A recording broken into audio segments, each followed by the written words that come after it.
3, 2, 1. Hey everybody, what is up? It's We Watch TV. We're going to get to you with our normal episode here in a second. But before we start, we have a special drink review, I suppose, where we do drink reviews on this podcast from time to time. And here we are. Hope is about ready to take her first sip of a homemade dirty soda. A dirty soda.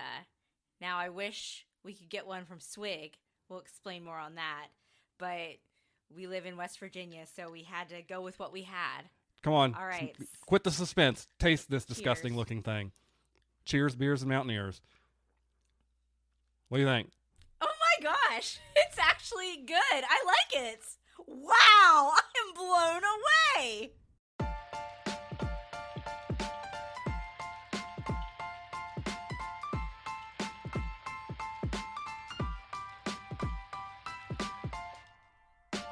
Hey everybody, and welcome to We Watch TV. It is the podcast about the TV that we watch. I am Daniel. She is Hope. This is episode 81. I go out of town for like maybe 2 whole days at most. About 2.5. And come back to just chaos. Absolute madness. Just insanity. I come back into the house and the first thing, well, she's texting me while I'm gone, but the first thing that she's like, you know what we should do? We should buy some coffee creamer and put it in Diet Coke.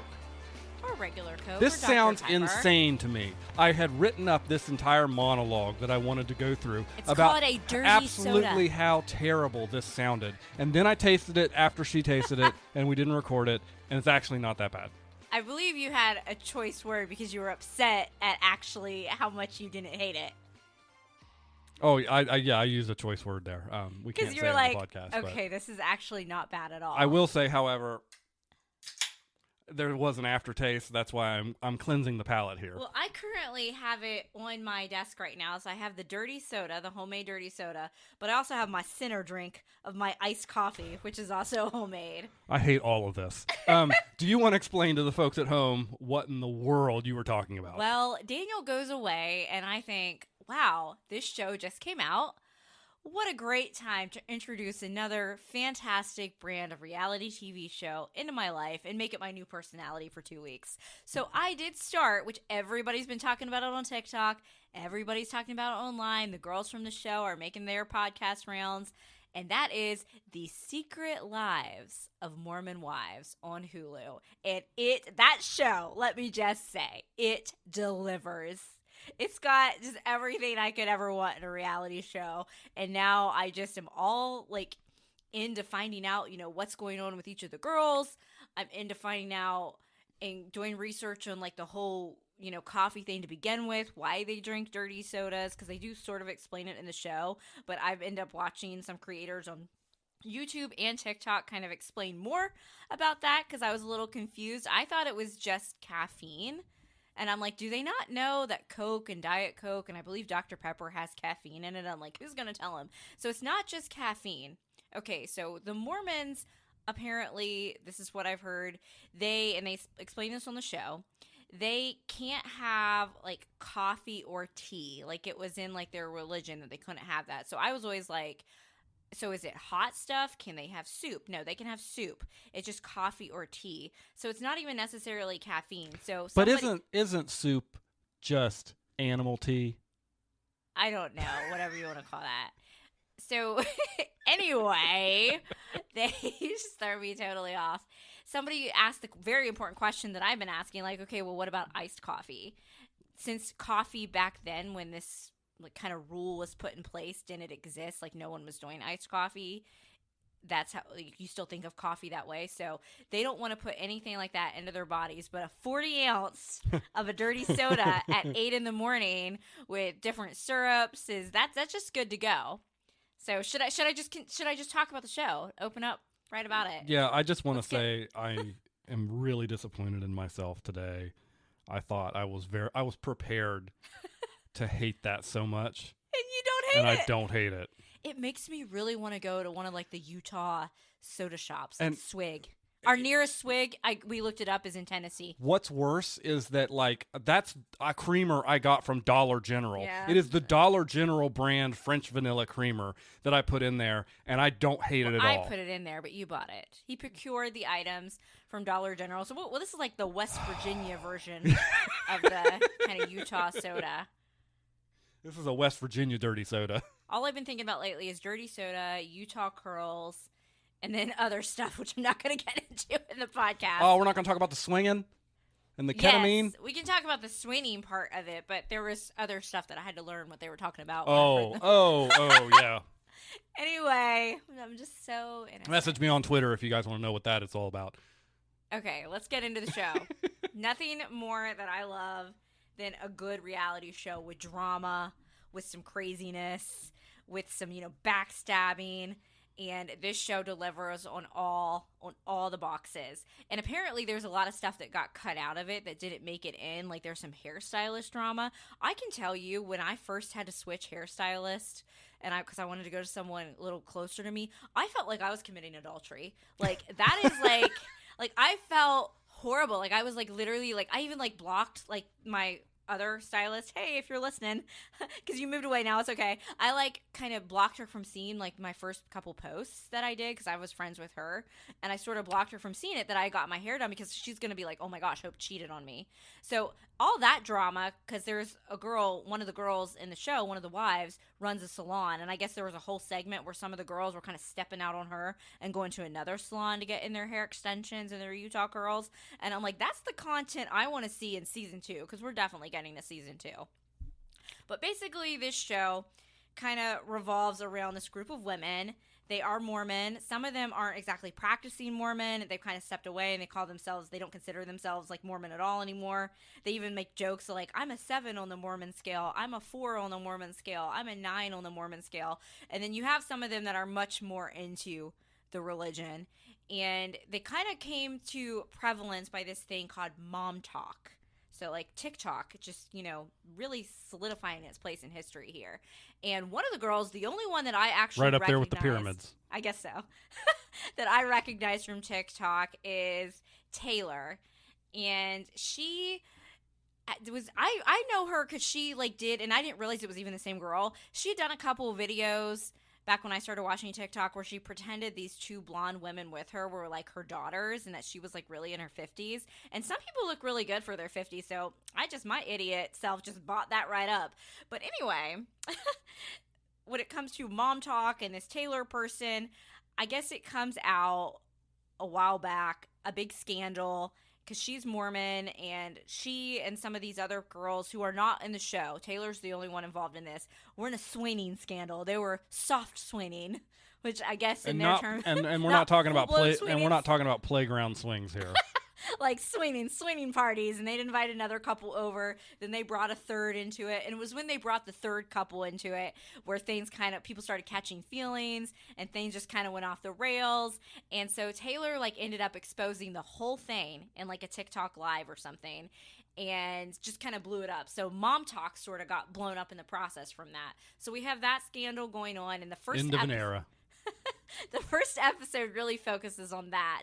But then you find out and I think that was the hook to draw viewers in, because the other girls that they have in there were not part of these swingers. Now, one of them, Demi, she said she was at one of the parties once when it happened, but she didn't really know what they were doing, so she kind of left. And wait. What do you mean she didn't know what they were doing? Are they playing patty cake in the room next door? No one knows. She's my favorite wife, though, so let's give Demi a break. And I guess the other 2 women that were involved said they were approached apparently to do the show. They said they wouldn't do the show if Taylor was involved, but I'm thinking one of them is realizing how the show's blown up. Like, hey, I could still be on the show, get a lot of clout. Yeah. And I have a feeling we'll be seeing her. Love that money. So you keep asking me about the swinging. That's not really part of it. They explain the swinging. Right. That's how they got there. That's part of that's their journey in. To the television show. So the whole thing is about the mom talk that they're doing, and then all the girls have their own kind of little issues. So we meet Whitney, who is definitely the Regina George of the group, the villain. Okay. So to speak. I know that reference. Yes, you do. And her husband, I guess, was like on Tinder, or so we speak. It might be another app. We're not really sure. That's all I'm going to say about that. That's all I'm going to say about that. All right. And I guess he was on that like their entire marriage. So like the first episode, I'm pretty sure that's where she comes out about it. She's like, yeah, we ended up like going off to Hawaii because I found out all this stuff that he had been on like Tinder like our whole marriage. And they're like, well, did he do anything? Did he hook up with anybody? And she's like, no, he was just like on it. And I'm like, okay. And so we find out all that drama going on. And then we later learn that Whitney, and I do remember seeing this video on TikTok, the controversy about it. Whitney was the TikToker that did a dance while her baby was in the hospital for RSV. Do you remember any of that on TikTok? I have no thankfully, I have no memory of this. So that's kind of her scandal. So like at one of the episodes, she's like, I just don't understand why like everybody was so quick to forgive Taylor online, but I still got so much hate about like doing my NICU or not my NICU, doing my dance when my baby had RSV. And I'm like, okay, yeah. See, I told you you're missing out on some good quality TV. No, I'm really not. I'm enjoying this summary of it. Well, that's how one of the episodes went. And Taylor's like, okay, one, I did receive a lot of hate. You don't know what you're talking about. But it's like what Taylor did was, even though I'm not pro swinging, unless it's on a swing set outside, a normal like swing set on a playground. Like Great time. That's Great time. Consenting adults. This is like your ill child that you're trying to do like a TikTok thing to get, views and clout from, whatever. But basically all these women like hang out and it's going over their journey, and they're all like, at every episode they're like, this could be what breaks mom talk. And it's just giving me like Justin Timberlake when he got his DUI, like this is going to ruin the tour. And we get to meet all of them. I feel like, okay, so I said Whitney was the villain. Honestly, the true enemies of the show are some of the men, though. So one of the girls, Jen Affleck, the only one whose last name they prevalently put on there, because I guess her husband's like dad is like some second cousin to like the Ben Affleck. Yeah, it's like second cousin, third removed stuff. Something like that. But the name is the same, so we're going to say it as many times as we can. Her husband, Zach, is the absolute worst. He reminds me of Cody Brown from Sister Wives with his manipulative, controlling nature. And as you get to know them a little bit, because we don't see the husbands a lot, but there's an episode where they go to Vegas, and he is horrible to her. Awful, awful. At first, they had a baby blessing for like their kid, and he told Jen she couldn't invite some of like they call themselves often in the mom talk, we have the sinners and we have the saints of the group. That's where I said I've got my sinner drink of my iced coffee and then my saint of my soda. And I'll only ever call it soda for a dirty soda, because these parts, I should call this my dirty pop. We call it pop. You know what? That is what it's a West Virginia dirty pop. It's a dirty pop. Dirty pop. Yeah, that sounds better. It's a West Virginia dirty pop. I can get on board with that. I can't call it a dirty soda. Well, anyway, he basically said she couldn't invite some of the girls from Mom Talk because they weren't Mormon enough and he didn't know them. But I'm like, listen, she knows them. They're her friends. So red flag number one for me. And I was like, ugh, this guy's giving me the ick. He kind of reminds me of like Aemon Targaryen.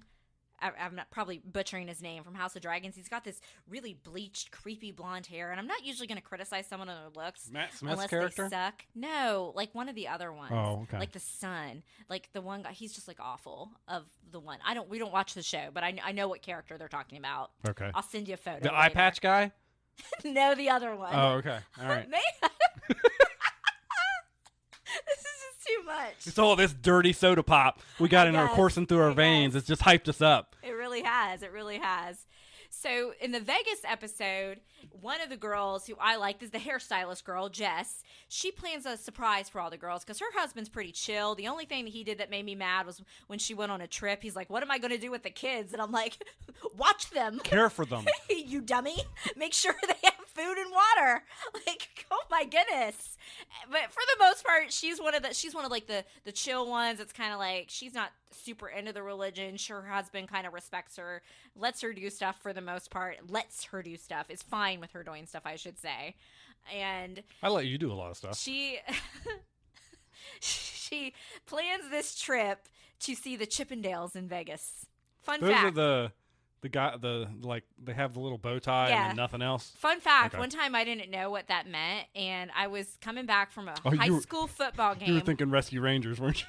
Yes, I was. I was coming back from a high school football game, and it was we were in my parents' van, my boyfriend at the time from high school, one of my friends, we were back there, and I don't know why we were talking about Chippendales in front of my parents, and I was like, I love Chippendale.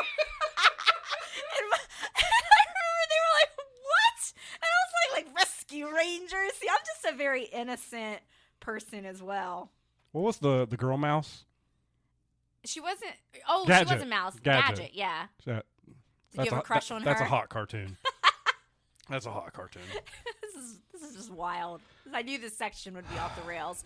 So she plans this trip, and so the other girls, like, they don't know about it. They're going backstage, and they meet them, and so Jen and then Taylor, who was the one that started the whole swinging thing and is now pregnant with Dakota, another man, because she and her husband are divorced, another man's baby. They're not married yet. Dakota, he sucks too. He's very controlling. I don't like him at all. And then Michaela, let's get into Michaela. She looks like Blair Waldorf from Gossip Girl, and she was 16 when she got pregnant by her husband, who was 21 at the time. And that's just very much glazed over. And like, I was 16 and he was 21. She's 23 years old and has 3 kids. And I guess he was a little upset about it, but they didn't really focus on that because Michaela's kind of been more of like a side character. But they definitely focused on Dakota being annoyed with Taylor. And then Jen's husband, Zach, freaks out about it. And he and Dakota decided to come on the Vegas trip, by the way. They're not with the girls at the house, but they were gambling. We find out later that Zach has a gambling problem. And let me tell you this, guys. Jen is the breadwinner of this family. Zach is in medical school, and I guess his parents had given him a loan at some point, but he blew all the money gambling. Is that the goofy-looking guy that's in med school? With the blonde hair? Yes. Yeah, he looked like a real... Listen, if I ever see him walk into my medical exam room, I'm leaving. They need to have, like, a no-fly list, but, like, for doctors, because I would never want medical treatment from this man, from how he acted. So she, like, spotted him money anyway to let him go gamble, which I feel like the Mormons should be against gambling. Yeah, you would think. One would think. So, like, she had mentioned, and she was just honest. She's like, hey, I didn't know about it. We only went backstage. She's like, I'm back at the house now. I'm not going to the show. And he just starts popping off in text to her. He says that she is the R word. Real classy. He says that she's a terrible mother, that he's going to take the kids from her and move into his mom's house. Yeah, because Jen owns the house. And basically he starts trashing all of her friends. He's like, so-and-so is this way. And then he's like, Demi, who's my favorite. He's like, she married a 50-year-old. He's 46. And I like Demi's husband. Honestly, that was a relationship I thought I would like, because Demi's 29. He's 46. I thought I would have issues with it. I guess he was formerly married to one of like the Real Housewives. I actually like him. Brett's my favorite guy. He's the only one that I would consider remotely good looking of these trashy men. He is supportive, and I actually do like their relationship from what I've seen. So kudos to Brett for not being a piece of crap.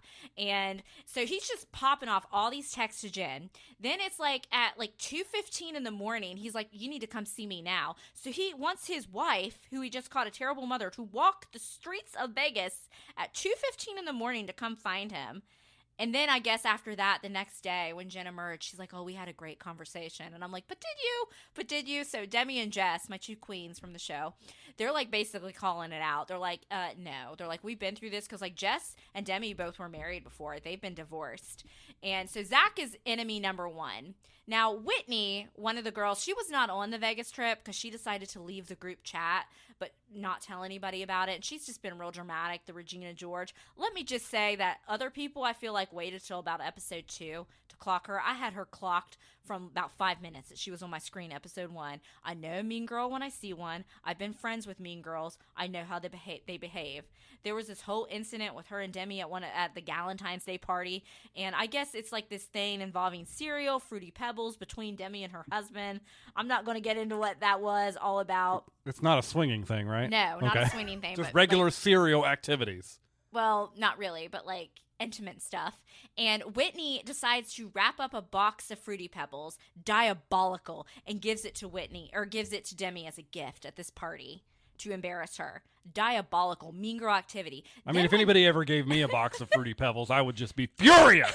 No, it's in the reference to what it was for, because it was an intimate moment that she had with her husband that she had told Whitney in confidence, and Whitney basically made a mockery of it. mean girl behavior. And then when Demi got upset about it, Whitney got mad back. So this is when I knew that the producers were also onto Whitney being a mean girl. So one of the things at one of the girls' birthday parties, Whitney went into the bathroom and cried, and she brings out the birthday cake, and they zoomed in on the toilet paper stuck to Whitney's shoe. I was like, even the producers don't like you. That being said, I do like her husband, tender activity aside, if she wants to keep him around, that's fine, because you can tell like he's a gossipy person, because she didn't go on the Vegas trip, and he was like, hey, guess what I heard about the Vegas trip? And I'm like, oh, that's what I love, a gossip person. And then stupid Whitney's like, well, I don't think Jen is a very good friend, and basically sided with Zach. Awful. And I guess after the show, Whitney's been like, I can't believe I'm the villain. Well, honey, that's what happens. You are the villain. And do you know what I mean when I say Utah curls? I've worn Utah curls before. No. It's where you basically, like, your hair is kind of straight at the top and then just a little bit wavy at the bottom. Like a very loose curl. I've totally rocked the Utah curls. So like my hair when it grows out. I don't think you really do the Utah curls. Yours more like Merida. Did you finish the season yet? I have like one episode left, and I kind of know what's going to happen at the end, and that Zach's going to make me even madder, but that's totally what I'm going to do. This evening, maybe I'll make myself another dirty soda. As soon as you wrap up recording the podcast, you're just going to run to your TV. The dirty soda thing, again, we talked about why they say on the show, but at one point, Demi she's like, it's kind of like our Vice. She's like, they get the soda, and then she starts spouting off what her order is. They go to Swig. Swig is a big thing in Utah, and whenever I get close to a Swig, I'm going to have to go to one now. I've researched their menu. I'm all about it. I guess you can get some dirty sodas at Sonic, but it's not the same. And so this other clip, and I had seen this clip before I watched the show, and she's like, it's kind of our Vice. We don't do drugs. We don't drink. And then she's like, in another episode, Whitney and I did ketamine once. I'm like, what is going on? So it's wild. There's drama.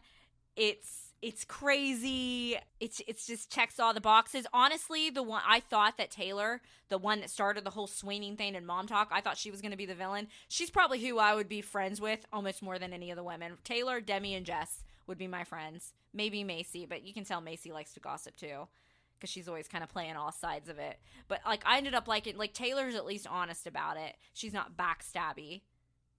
But Dakota, Taylor's baby daddy, Well, it is also like this show, I feel like, is an example of some people that have been through religious trauma. And I'm not saying that religion is bad, but have had traumatic experiences. And I think that's kind of how Taylor is. So I really sympathize with her. And yeah, it's just wild. And now all I've been talking about is dirty sodas. I'm like, that was the first thing when Daniel walked in the house. I was like, hey, we got to make a dirty soda. I really want one. He's like, a what? And I'm like, let me explain. And the theme, I did make you watch the opening theme song. It's like Game of Thrones level iconic. No, it's not. Yes, it is. No, it's not. So good. You're wrong on that. Best reality show. You may not be completely wrong on the dirty soda, but you are completely wrong on that comment. It's the best reality show theme song. But anyway, speaking of spectacular, trauma, give me 14 more. Speaking of traumatic events, okay, there was a football game this weekend. We're not talking about that. You know what? That clown can pack his bags up and go at any time. So I'm not even going to give that a breath, because you know what? The team that matters in Pittsburgh did win on Sunday, and I got to see that despite the universe trying to take that away from me again, because the universe is like, you know what, we want to show you the Bengals in your area. Never happened before with us in our region. We've always gotten the Steelers game. So we had to, get the NFL Sunday ticket. But the Steelers are still first place in the AFC North, and the Browns, Cleveland Browns, are in second. We made a prediction a couple episodes ago of how the North was going to go, and we are completely upside down on that prediction right now. So the right Pittsburgh team won. Considering the game that shall not be named, I will just note that, to quote our friends over at the Raspy Voice Kids podcast, hey, hey, ho, ho, Neil Brown has got to go. Hey, hey, ho, ho, Neil Brown has got to go. Let's just call him Clown Brown. We also have a voicemail. It's not a voicemail. We should have voicemails. We should get people to call in. We have a fan mail. Our friend in Ohio, I believe it's my sister, who has commented several times. She just wants us to watch all this television. Show suggestion, Sweet Tooth on Netflix. It's I've a heard of that. post-apocalypse show that has some comedic book-type fantasy elements. It's only 3 seasons, and it just ended this year. It's really good. Even Sam got kind of into it, and he doesn't like that type of show. I've heard it's really weird from some other people, but also kind of good. Maybe someday. We got a lot of TV coming up. All right, Hannah, I have a question for Put you. it on the back burner. Sweet Tooth, you say it ended after 3 seasons. Did they get to actually do an ending, or did they just leave it open because it got canceled after 3 seasons? Ooh, I know how hate when Netflix Netflix works. does I that. know how Netflix I'm works. still mad about the Santa Clarita Diet that we I'm never not. I'm not going to resolution. watch a show if it just abruptly ends and it's never going to have another pass. another iteration at all. So if they got to do an ending, let me know. Maybe we'll think about it. Okay, wow. I feel like I've already recorded 3 podcasts in the course of this episode so far. It's just been wild. I'm just really feeling a buzz off that dirty soda pop. The sody. The sody's got Dirty me. Soda. Hey, in it. Oh, can I just mention that they drink these dirty sodas? They'll get 40 ounces at like 8 a.m. Like how you and I would get a coffee. They down a 40-ounce soda, dirty soda, at 8 in the morning. That's a lot of pop. It's a lot. And one of the girls gets a bunch of, she's like, I get a pump of sugar-free this, a pump of sugar-free that, a pump of sugar-free that. And I'm like, my goodness, I'd be hitting the bathroom within 15 minutes. Sugar-free stuff just goes right through me. No. What about you? Yes, for sure. What a pretty picture. Oh, absolutely. We've been watching a lot of stuff lately, and we've been talking about it over the course of the last few podcast episodes. But we're not going to talk about any of that stuff right now, because instead we're going to talk about Emily in Paris Season 4, Part 2. Which just dropped Part 2. last week. What's 2 in French? Part deux. Un, deux, trois. Anyways. Emily in Paris? Emily in Paris, Emily in Rome. What do you think? She's in Rome now. It was interesting. I didn't realize when I'm just going to jump right to the last episode when she was in the apartment and there was that scene where she deleted Emily in and she deleted the word Paris but didn't fill it in with anything. Yeah, she didn't fill it in yet. I didn't realize at that moment until today that they hadn't actually renewed the show for season 5. Which they did. They have since. renewed the so show for season 5. they almost left it in a situation where you could if they didn't get renewed, they could have left it there. And that would have made me mad. But it would have wrapped. It would have been a more of a conclusion than normal shows would have Not with gotten her when they get romantic canceled. life, really. I think. I guess we can get to it. Let's get into it. Let's go to it. I feel like this season should not have been split into 2 parts. Again, I'm going to say that because it was so short, and we were both like, you were like, that's it when we watched the last episode. And then the very last episode, I think that Mindy has a beautiful singing voice. But Yes. I looked at you. If y'all have been on TikTok, that do you know you have 30 minutes? Like, she's singing a song, and I'm like, we got to wrap this up. Because, again, I didn't know if we were getting to season 5. I Right. assumed we would. And I'm like, do you know we have 30 minutes? And Mindy's just off spouting off a song. But so it opens up. Some time has passed. What is time in the Emily in Paris universe? I'm going to say it's very Meaningless. similar to the Sex and the City universe because it's the same person that kind of was the Yeah. show creator. Or not It's show completely creator, but did both meaningless. shows, Darren Star. And I guess it's like Christmas time. So I'm getting another Christmas show. So if Camille was supposedly pregnant over the summer, why is she not showing? I know we know that she wasn't really pregnant. Nobody else does except for her like random friend, and she wasn't showing at all. So No. I don't know why, because I'm like, how is it Christmas? I'm like, when was it? Was it fall? Like, what's going on? So Emily's excited to go back to Chicago, but she doesn't get to go because her flight is canceled. So she goes to spend the holidays with Camille's family, who Gabrielle is with, because I guess he spends every Christmas with them, even when he's not her baby daddy. Very odd relationship between It's a red those flag. two. Just very red flaggy. And of course, it's just weird. You know, Emily was excited to go home. She had ugly Christmas sweaters. How very American. I always like when they point that stuff out. Like, because I love me a good ugly Christmas sweater. What about you? No, Maybe you're not quite as into it as me. No. But you'll wear one for me. Yes. But Yes. that was. There's a marriage contract. I believe it's in the fine Okay. print somewhere. I believe I have a picture of you in a shirt. It's more of an ugly Christmas t-shirt that has Animal in it from the Muppets that says like deck the halls, and he's like banging on drums or something. Right? Yeah. It doesn't say deck the hall. I don't remember what it said. It had something to do with it was a pun off animal though. So I thought it was Huh. like deck the halls. Who knows? Hmm. That shirt's probably in the basement somewhere. yeah, the mice are sleeping with it. Don't say that. Ew, you're making it sound dirty. What do you mean dirty? Can't. Dirty like it's dirty and filthy because a mouse is sleeping on it. Dirty not because like the mice aren't like getting dirty with the shirt. I don't know what you're doing over here. What are you doing? That dirty soda has gone right to your head. So anyway, Emily is spending the holidays with Gabrielle, Camille, and her dad. I like her dad. Her mom is awful. Her mom is such a villain. Camille's villain. Or Camille's mom is the villain, I should say. Yes. And it's just really awkward. And Gabrielle is not very attentive to Emily. Like after the family goes to bed, he takes her to go shopping. And Camille's brother's like, "Oh, you are just like really the mistress. You're always going to be that way because that's just how he's treating you." And then they go skiing. And Camille, even though she's pregnant, like I'm like, "Why are you skiing? Like I guess can you ski when you're pregnant? I don't know." And she's like an expert skier though. That's what they do like every holiday. And he's more attentive to her than Emily. He leaves Emily stranded. What are you doing? I'm gonna try and catch this gnat. Keep going. He leaves Emily, like I feel stranded in this podcast. He leaves Emily stranded on the top of this hill. So she meets this other dude, this Italian guy, it's like Marcello, like Limoncello. She randomly meets him. He helps her. And we'll see him again later because, what are the odds?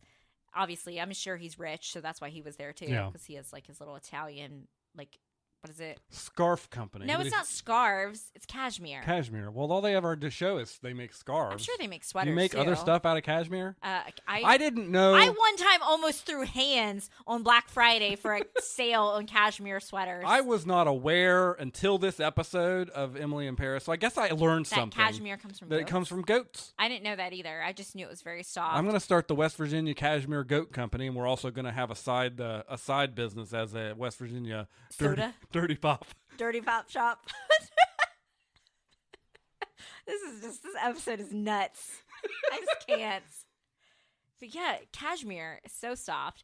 Remember when Black Friday used to be fun? Like it was one. No, it never was. It was that actually was a lie. on Friday morning, and there'd be like stampedes. Well, there was like this Black Friday sale on cashmere sweaters one time, and Mom was like, "Well, you can go get one for your own Christmas present." So I went really early with one of my friends, and some lady like tried to yank it out of my hand. I'm like, So I almost like threw hands one time over a cashmere sweater. Like, happy holidays, y'all. So I really like the Christmas vibe. It Other probably than that, wasn't it was even very sad. the good goat hair from this Italy It town was like either. Old Navy. Quality. We see Alfie again. And all that's again, I'm like, what is the timeline? So Emily goes back to Paris. Gabrielle doesn't even try to have a conversation with Emily. He like basically just like lets her leave in a huff, and like he doesn't even try to like no effort whatsoever. Calm down, like zero effort on his part. Really ticking me off this season. So she's standing outside of this church, and there's Alfie looking hot. By the way, he's looking good this season. I'm starting to see the Alfie appeal. He should have been one of the new love interests on Bridgerton, but we won't complain about that again for now. So she sees him there, and he's like, "Oh, I've decided to stay, in Paris for the holidays." And she's like, "Oh," and he's like, "Well, my girlfriend, who we never see on screen, is in the church." I'm like, so not only, how much time has passed again? We don't know. To the point where Alfie suddenly has moved on after Emily was dressed like the Hamburglar at the ball in the first season or the first part. And to not only, have a girlfriend, that's fine, but to like this woman enough to spend time with her at Christmas, a major holiday. Like, let's start with Arbor Day first, maybe. Like Christmas, that's like a tier 1 holiday. And then also is going to like mass with her family. Okay. So that's really, they kind of have a sweet moment, and Emily just sort of cries. And I don't think she was necessarily crying for missing Alfie. No. I think she was still upset about missing Christmas with her family and how Gabrielle is just a piece of crap right now. I will say though, this season has absolutely closed the book on Alfie. Yeah, I think so too. Close the book. They at one point they have Alfie like basically being a cheerleader for Gabrielle to like go get Emily back. Yeah. So on the other side of the people celebrating Christmas, what did you say about Sylvie's outfit that she was cooking in? It's quite an outfit to cook a turkey in. It was like a little like The deep silk, V. deep V nightie. Nothing on underneath it. Very showy. And I didn't say I didn't enjoy it. I just said it was quite an outfit to be cooking a turkey. You go, that's quite a cooking outfit. And so she's making dinner because I guess her husband has some daughter that he didn't know about that he found out when she was 17. So enter Genevieve, who is absolutely the villain going forward. She's awful. Again, like I clocked Whitney from The Secret Lives of Mormon Wives. I clocked this woman like within seconds. So we see her. It's a very kind of frosty meeting, but then she comes off so sickeningly sweet and nice. Fake. I can always spot a fake one when I see it. Somehow she ends up taking a job with Sylvie was trying to help her get a job somewhere else, and I think the whole thing was a setup to begin with, and that Genevieve knew she could work with Sylvie. And do we think Genevieve is single white female in Emily? It started out that way, yeah. I think I don't know that they're going to go that far. I think her ultimate goal is to ruin things for Sylvie and she sees how well Emily now works with Sylvie, so getting to Emily might be the catalyst for that. So we have, this new villains enter the room, and I was so fixated on Genevieve screwing like Emily over that I didn't even register to me that she was doing the same to Sylvie. They haven't come out right and told us that was the case yet, but I suspect that might be the case. So for she's context, telling her stuff as well. Yeah, for context, she and Sylvie are off like shopping after a work day, and she's basically like, "Oh, when Dad comes to stay with Mom and I in New York." Yeah. Because this girl's American, we should mention that. And Sylvie's like, "Oh, well, I didn't know that." At first I thought, because in the past we've kind of been led to believe that she and her husband did have an open relationship. Right. But Sylvie seemed really shocked by that, and it's definitely messed with her head the rest of the season. Correct. So I'm starting to think that Genevieve lied about that. Then she is working on one of the campaigns that like Emily helps her out with, and suddenly is cozying up to Gabrielle, and then at one point kisses him at a party, and I was mad at his reaction because he smiled. He kind of enjoyed it. So, by the way, we all do eventually find out very early, and I think the first episode, that Camille wasn't actually pregnant. And who does Gabrielle take the news out on? Emily. Yeah. He's just distant. He doesn't tell her. Emily has to find out from Camille when she's bringing Camille like a baby gift. Like, what the heck? Again, Gabrielle, awful. Horrible. He doesn't deserve her. Me. He doesn't deserve her. He doesn't. He's trash. And ultimately, at the end of this series, scum at the bottom of my shoe. At the end of this series, I think they're gonna make them get together. Yeah, he's her Mr. Big. Yeah, and I'm gonna hate it. He's her Mr. Big, and if they can make it earned, I'll be okay with it. But they've got a long way to work. If the writers wanted us to dislike him this season, well done. Because I feel like I've been more of a Gabrielle defender just because I felt like he and Emily did have such chemistry. So even when he would irritate me, I'd be like, okay. But then this season, he's just really been awful. Like, of course he's upset that he's not going to be a father. He had looked forward to it in his stupid little Michelin star. But he took all that aggression out on Emily. So when he basically popped off on her in French, yelled at her about how she doesn't communicate in his language or something. So then Genevieve decides to translate it to Emily and lies. Yes, straight up. Basically, I don't know what her deal is with that. Like, there are way hotter people in that city than Gabrielle. Let's just put it bluntly. But enter Italian guy making his way back in is a Marcello. He's a polo player friend of Nico, who we don't like, who's Mindy's rich boyfriend. We don't like Nico. But we're not going to talk about that storyline because it's boring and we don't care. If she gets back with her band guy, that's absolutely fine with me. But yeah, we don't really care about that either way. It's just whatever. What do we call him? Nicolaj. Brooklyn Nine-Nine fans, shout out. So Emily starts kind of to date this guy, and she decides she's going to go take a holiday in Rome. Sylvie decides to pull in Emily and makes everything about work because Sylvie's personality is just kind of like, and I think a lot of it has to do with her husband. Yeah. What's going on with her? Well, we find out when Sylvie and I do think she wants the account. Yes, she does. But when we find out when Sylvie gets to Rome, we find out that she's like kind of gal that's got a boyfriend in every city. It seems like. Well, I feel like Emily's going that way soon. You know, a French guy, a British guy, now an Italian guy, but everybody's all in on Marcello, and I'm going to say I'm not sold on him yet either. He's he offers a kinda lot of like red flags to me. a very like an empty shell, and they need to fill him up more. It's very surface level. Yeah, he's not much of a character right now. He is Italian business owner guy. It's and giving there's not much Rebound. to him. Yeah, Like, we got to know Alfie a little bit more, and she and Alfie did have a nice banter, so I could see why people did latch themselves onto that relationship.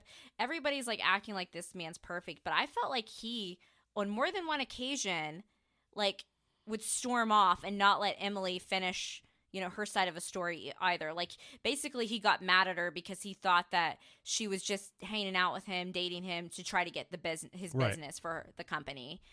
And I felt like he got mad at her like 2 different times about that, and he never like would hear her out, and then he would come back around. So I guess the fact that he would finally come back and let her finish the story makes him not totally terrible. But I didn't like that, like him just getting mad and storming off. That makes me mad. Like, he wouldn't even like hear her out. Honestly, Emily deserves better than what all these men are offering. I kind of got it the first time when Sylvie showed up at the hotel, and it kind of was that shock moment. But when she took the time out of her day to find him in his village, I feel like that was a show of, hey, I'm serious. And then he got mad at her again. But he got mad at her again, and he got mad at her again. And at that point, it's like, okay, guy, at some point, you all have to just have a conversation. Just walking away ain't going to do it. Yeah, exactly. But I do support Emily having some fun away from the drama of Gabrielle. And Emily, who's very much like me when it comes to being on a phone all the time and taking pictures and kind of like, I try to live in the moment, but I also really like to take pictures and document things. He does convince her at one point to put her phone away, and at the end, when she does, Sylvie decides, because they need to have an office in Rome. Yep. That Emily's going to run it. So, you know, Emily in Rome. Yep. And we have that final scene of her laying down that phone. And I felt like that shows that Emily is getting serious with Marcello, and he could actually be a real threat. And maybe not even necessarily with him so far yet. I think maybe there's going to be a time jump in between seasons, and we'll see her serious with him at that point. But I think there's a mindset shift that in her head now of, maybe I need to be more present in these moments and less on this phone and less worried about business and less all this stuff. And I think Rome in general was kind of starting to lead her to understand, have that understanding. Food looked good. The food looked amazing. They talk about all the French food, but the wine in Italy, but all the food in Italy looks so good. Her little apartment she's got there at the end looked just amazing. The view, yeah. Wow. I really need to know about Emily's visa situation, how she can just pop. You need a technical episode that explains the legal system of the EU. I guess so. I think I'm just going to give this show the Sex and the City treatment, though. What I like about it, it's fluff, it's fantasy, it's pretty, it's nice to look at. Just continue to make more. And I do think that unless they really do some work, I agree with you that Alfie's done. Like, as a love interest, because at the end, where Gabrielle, like, he does eventually get the Michelin star, and he really wants to celebrate with Emily, and he does turn Genevieve away. Mm-hmm. She tries to kiss him and Alfie and the other guy that also, the perfume man that likes Sylvie and has tried to boo up Emily before, everybody likes Emily, are basically like, you know, go get your girl. That was giving me the moment where Carrie dated Petrosky, the old guy, and Miranda was like, go get our girl back, when Carrie went to Paris also to live. a Frenchman, Petrosky, wasn't he? Yes. Or was he Russian in French? He was Russian, but they were in Paris. They were living in Paris. Okay. All right. It was very similar. And at one point you thought that Gabrielle like went to Rome, but they did knock on the door. They did a switcheroo on you, yeah. Mendy answered. Yep. So it was, I knew the moment Alfie was like, you know, go get her. She's a great girl. I'm like, oh, now they're making Alfie like what they did to Stefan on the Vampire Diaries, where Stefan became like Delena's #1 cheerleader. They just made like Alfie the cheerleader of that relationship. So unless they do some work around, I think he's kind of done. I think Kimmy, her story's pretty much wrapped. She's going to just adopt a baby because...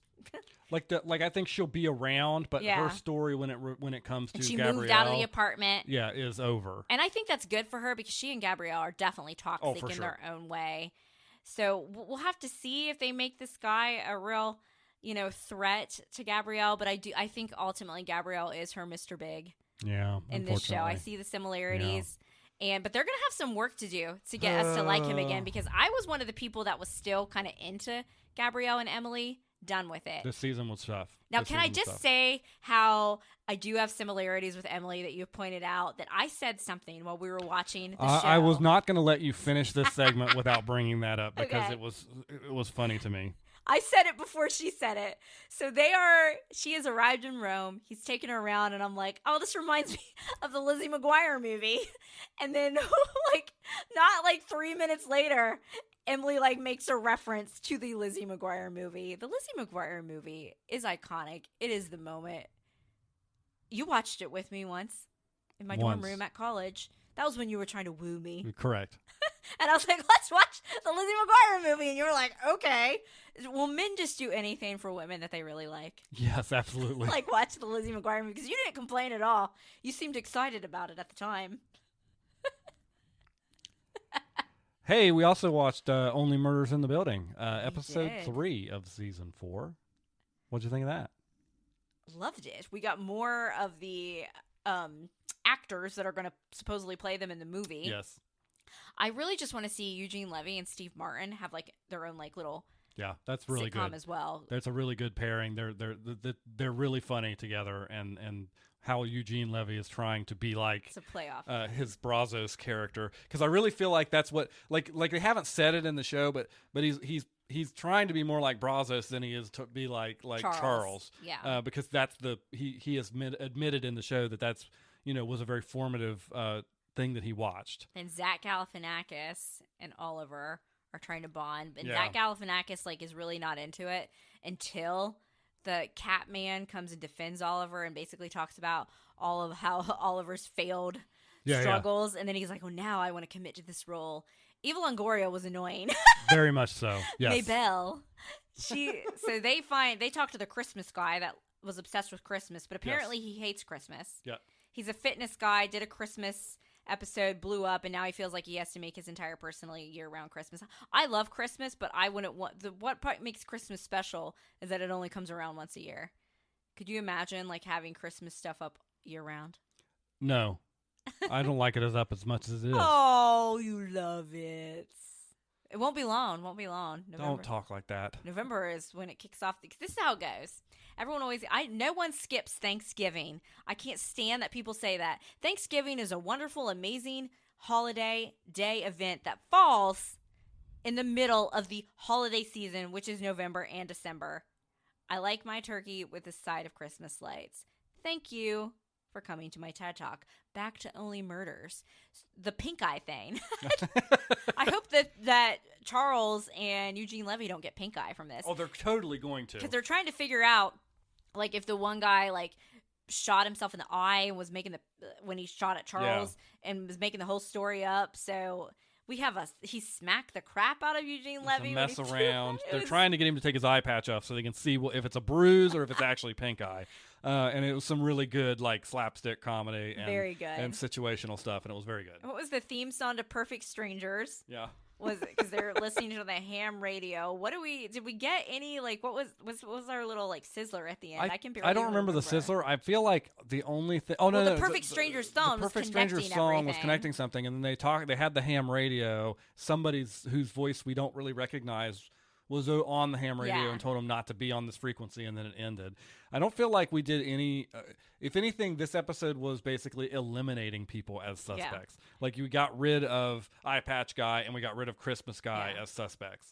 And so, are you still going with Scott Bakula? I'm still going with Scott Bakula until I find something else to give me evidence otherwise. And if I'm right, I'm going to shove it in everyone's face because I have it on recording. I don't think they ever do the celebrity. They tried to make us think Sting was I the know. season. So they did. They had Sting season 1, Amy Schumer season 2. Yeah, Tina Fey's character. Tina Fey, they tried to point her out. Are we going to see her character again? Probably, she'll show up. Maybelle. And then we learned about squatters' rights. While we were watching the episode, I was like, what is this? Because the empty room, but we think maybe where they did the shooting from, Mabel decides to Google squatters' rights and that she's just going to move in there. And I guess it's an actual thing. And I'm very confused about it. Are you confused about it? No, I'm not thinking about it at all. You're on the other side I'm of it. on the other side of it. You know what's a good opening theme song? I talked about the Secret Lives of Mormon Wives. The Only Murders. That's a never skip. That's a never skip. We need to do a whole episode sometime about never skip theme songs. But Only Murders is definitely a never skip theme song. Well, speaking of other shows, does the Rings of Power have a theme song? I know they sing a lot. It has on the opening show. credits, but not like they're not bad. They're not very good. Whatever you were watching in the basement the other day that was like shaking the house, what was going on there? I thought it was our neighbors up the hill who like to randomly throw parties till 2 a.m. in the morning and play music so like I an was Abercrombie watching, store, but it was you. I was watching The Rings of Power. Okay. It was the second episode. Hot Sauron transformed himself from his human hot form into his elf hot form. And that's what all that noise was. So he's not just like pasting on ears. No. No. It's magical. It's mythical. Yeah. Have you met Tom Baum? No, not yet. I'm not there yet. I'm only on, this is the second. So I've only watched the first and second episode. We talked about the first episode last week. So I watched the second episode. I'm dragging behind. It's fine. It's boring. And it's not like, so the Lord of the Rings movies had moments that were slower, right? They were all building to they had moments of peace and slow down, but they were coming directly after some really intensity moments, and it was a chance for the people to take a breath. Like when you're relaxing in the Shire. Yeah. Relax. Calm. Take in some backstory, stuff like that. The boring moments in Rings of Power are just boring. And they're not doing, it's not, I don't know. It's like, they're talking. Maybe you need to pop a dirty soda next time. Maybe I need to watch it with a dirty soda next time. I don't know. So it's just, I'm enjoying it. I again, travel is really irritating me because now they've got a situation where he's traveled super fast to get somewhere, and then suddenly everybody else is trying to get where he's getting, and it's taking them forever to get there. Yeah, but he's hot Sauron, and he can make himself look like an elf. Well, then why is he's on the same horse when he leaves as when he gets there? So you're maybe he uses like a port key, like in Harry Potter. The dwarves are back in episode 2. They're great. The dwarves are awesome. I do have a question for you about this. Sure. I read that they can't call the hobbits hobbits in Rings of Power. Is that true? They have to call them something else for rights. Is that true? I don't know if they can't call them that. They are not calling them hobbits. They're calling them the Harfoots, and that is because I believe lore-wise they're suggesting these aren't really hobbits yet. What are they like? What are they called? Neanderthal? Like what? Neanderthals. Yeah, like they're a proto-hobbit. They're not quite hobbits yet. They basically look like hobbits. They're hobbits, but they call them the Harfoots. I had not heard anything about the rights. Is Gollum alive in this? No. Okay. No, this is so you've got the the Lord of the Rings. Gandalf is the best we're gonna do. So you've got the Lord of the Rings movies that you're familiar with. Yes. Okay, this is like 2,000 years before we that. have Galadriel, Sauron. Elrond is there. And you said Gandalf shows up, presumably. The guy we think is Gandalf. Let's put it right now. One of the main plot points of that storyline. What about Count Dooku? What's his name? We don't know. We have Lord of the Rings. What is his name? Saruman. Saruman, yes. This show has names that are too similar. Or this series. Okay, everybody. I keep seeing people online theory crafting. Is this Gandalf or is this somebody else? Okay, in this episode, the character of the stranger is seeking out an item that he keeps seeing in his dream. It's a staff. The Harfoots that he's with continuously refer to the staff as a Gand. Oh, that okay, seems a little come on. on. Yeah. It's Gandalf. Yeah. It's Gandalf. Let's quit pretending like this isn't Gandalf. And the reason that everybody's saying it is because they're like, well, Gandalf did not appear in the Middle Earth until the beginning of the Third Age, and we are still in the middle of the Second Age. And guys, it ain't that serious. Okay, let them do their fun with Gandalf. The books will still be there even after this show is over. The movies will still be there even if this show is over. It's not ruining anything. Just let them have their fun. Well, if they do an enemies to lovers storyline and they really go that way, then you're going to have to loop me in. I'm going to want to watch that. Oh, they're going that way. You might need to jump in. No, I'm telling you right now, after the second episode of season 2, she knows it's Sauron and there's still something going on. You're going to need to jump in. It's absolutely. That is absolutely now you're the making feeling. Me want to watch it. Well, jump in. I'll sleep through season 1 Nothing for you. I love more, except for Gabrielle. I do want to say. Nothing I love more is toxic men. Yeah, real quick before we jump back to men. another show. The dwarves showed back up this episode. They weren't in the first episode. Love the dwarves. Everything they do with the dwarves is awesome. It's funny. The way they talk, the way they play around with it. I like the way they've done the dwarves really, really well. So No, I saw something that Orlando Bloom and Ian McKellen have been asked to reprise their roles for some other Lord of the Rings thing. oh god, they're gonna make this movie about tracking down Gollum. Okay, so that's actually a thing. So prequel to they're talking about it. This prequel to the Lord of the Rings, but not prequel in the sense of the Rings of Power show. Like some decades before the Lord of the Rings movie, there's a story in the show in the books where they had to track down Gollum because they were trying to figure out where he got this magic ring that Bilbo has and who and what ring is it. I think this sounds like an absolute I would like to awful see Legolas idea. again, though. Hot. He didn't look. Orlando Bloom showed up in the Hobbit movies, and he didn't look like Legolas because he's aged. He's older, but he was supposed to be younger in those movies. So I was like, what? leave it alone. Leave it alone. Leave it alone. Leave it alone. But they won't. They won't. Absolutely not. And one more show, and so I watched Rings of Power by myself, and you watched the entirety of this series. I did. By yourself over the course of like 3 days. I did. And you still got in all that Mormon sody talk. Absolutely. The power of the dirty soda, I guess. I watched Netflix's The Perfect Couple. This was supposed to be a limited series, but now I'm hearing rumblings that they might get a season 2. It is based on a book because nothing says, why don't you spend your time when you're home alone watching a murder mystery? Perfect. I have heard this show described as the Walmart version of The White Lotus, and I would say that's a very, very good description. There's nothing more that I love than just some rich people hanging out on a pretty beach, and people are murdering everybody up in here. And you got to figure out who done it. Love it. You would have liked this, but I needed something to watch while you were gone, and I hadn't started, I hadn't really dived into the Secret Lives of Mormon Wives just yet. So I started The Perfect Couple. It was something I wanted to see, and the reason why I wanted to see it was because I kept hearing all about this weird dance sequence that they do to open the show with. Yeah. And I was like, sold. And I love it. That is also a not skip intro for me. So they do this, like, I made you watch it. The Criminal song, I think by Meghan Trainor, and just this random dance sequence that they all do, like a choreographed dance routine on a beach. And that's how each episode opens. It plays no role in the show. See, I think it kind of plays a role. Oh? So I think the whole show, The Perfect Couple, and this person's trying to be like the perfect family. All these people are rich. It's supposed to be the perfect event. Everybody's happy. So this perfectly choreographed dance, I think, is kind of like a wink to, that whole like facade. What's going on? Layers to the onion. That's how I would go with it. And I've been trying to do the dance myself here at the house.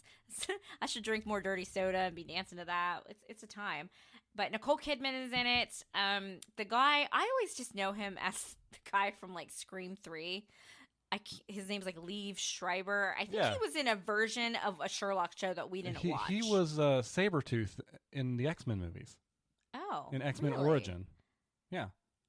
Okay, well, Dakota Fanning is also in it, and she plays a pregnant married woman, and I always think of her as like a little girl from, what was that movie called? Uptown Girls, but I always think of her as like that episode of Friends where Joey's like, I hate little girl ghosts. And she, yeah. So she's in it, and basically it starts off with the night before the wedding to one of Nicole Kidman's sons. Her character, Greer, she's this famous writer. They're in Nantucket. Gorgeous. I want to go to Nantucket now, murder aside. And then we have the cops around, and basically the maid of honor turns up dead in the water. So it's who killed this maid of honor. Maid of honor dead in the water. What happened? And the girl that plays the maid of honor, she was in season 2 of White Lotus. She was married to Theo James's character. Okay. If you remember that woman. No. So, okay. You're such a fun person right now. I'm all jacked up on dirty soda. Dirty soda. Or as we call it, dirty pop. That's an NSYNC song. I already referenced this. Did you even pick up on that? No. Pop. Dirty pop. Dirty pop. I know you've heard the song. Listeners, y'all know this is a song.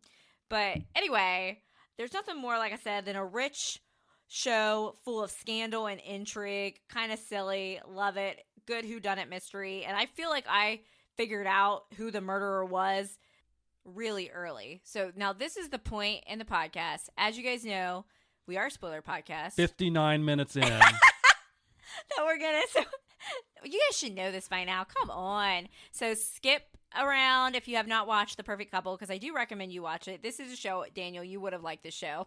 It's probably more your wheelhouse than my Mormon show. And I can almost guarantee skip that. around. Your final warning. Anyway, I pretty much kind of guessed who the murderer was early because I'm like, wow, Dakota Fanning is a big name. Like, why? But she's just playing the wife of one of the guys. So there's got to be something up with her. And then it just seemed they really wanted to make you think it was the husband, Greer, Nicole Kidman's husband. Her name is Greer, but her husband's name is Tag. That's what it is in the show. What a classic, rich man name. They make you really want to think it's Tag at one point because it comes out that he was having an affair with the maid of honor and had impregnated her. So they really want you to think it's Tag. Too obvious to be Greer. And then, okay, so the girl that got married to was supposed to marry Benji, one of the sons, her parents were also there. They're like, they don't have money. And her mom is sick and is taking The poor folk. And her mom is sick and taking a bunch of these pills. And at one point I'm like, now I don't think the mom directly drugged the maid of honor, but I think something's going on with the pills. So that ends up playing a part into it because Dakota Fanning's husband, one of the other brothers, he likes to play this like pill roulette game where he just goes and searches everybody's bags, gets all their pills, and then like we'll take a bunch of pills as like a party game. I don't know. These people are wild. Like, go get a real job. Thank you. And he that was one of the pills he took, and like I guess she had those pills in case like she wanted to like end her life that somebody had given her because she's very, very sick. And that's kind of one of the reasons why they were rushing the wedding to begin with, so that her mother could see her get married. So that's part of it, but it turns out that it is Dakota Fanning is the murderer, and I feel like they kind of rushed through the part about what her intent was, but we find out that none of them are going to get their trust fund money until the last brother turns 18, and he's turning 18 in a couple weeks.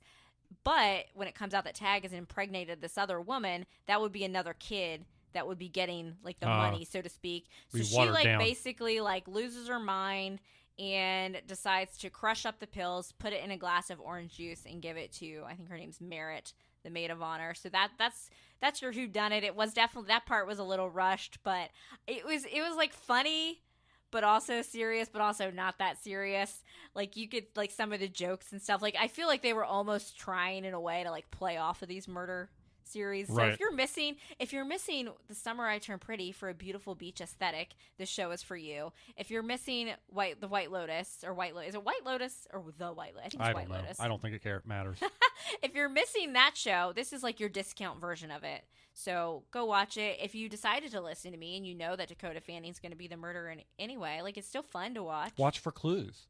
Yeah, watch for clues. Go back. But sometimes it is fun to watch a show or a movie back the second time to see if they actually did give you any clues. Like The Sixth Sense. Yeah. Like it's so obvious that he's like Bruce Willis is dead, and if you haven't watched that movie yet, that's on you because that's been out since I'm sorry. the late 90s. Sorry. That's on you.